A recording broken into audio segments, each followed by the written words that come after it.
नाज़रीन, नवाबशाह में सियासी सरगर्मियुनि जी शुरूआत थी चुकी है।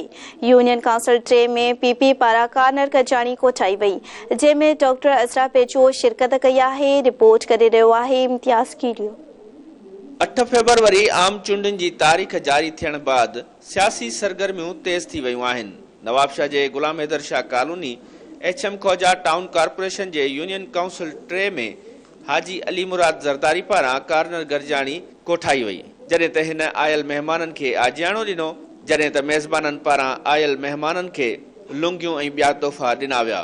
उन मौक़े ते अॻुवाणनि धरती टीवी सां ॻाल्हाईंदे पंहिंजा वीचार कुझु हिन रीति वंडिया। इंशाअल्लाह ताला पाकिस्तान पीपल्स पार्टी तमाम सुठे वोटन सां खटंदी ऐं इंशाअल्लाह तमाम सुठी पोजीशन आहे ऐं त ज़ाहिर आहे जिथे भी असां कार्नर मीटिंग कयूं था वो जल्द से शक्ल इख्तियार करे थी।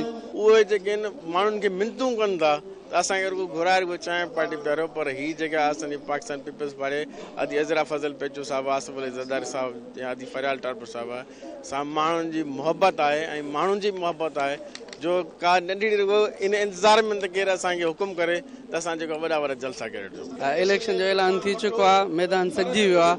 इंशाअल्लाह पाकिस्तान पीपल्स पार्टी मुसलसिल 2002 खां 100% खटींदी पई अचे। अॻुवाणनि चयो त 8 फरवरी आम चूंडनि ते तीर ते ठपो हणी पीपल्स पार्टी खे कामयाब कंदा ऐं नौजवान leader Pakistan Peoples Party chairman Bilawal Bhutto Zardari खे वज़ीर आज़म बणाईंदा त जीअं मुल्क जी तरक्की थी सघे ऐं महांगाई खे ज़ाब्तो आंदो वञे। कैमरामैन सनौला मस्तोई सां गॾु इम्तियाज़ कीरियो, धरती टीवी, नवाबशाह।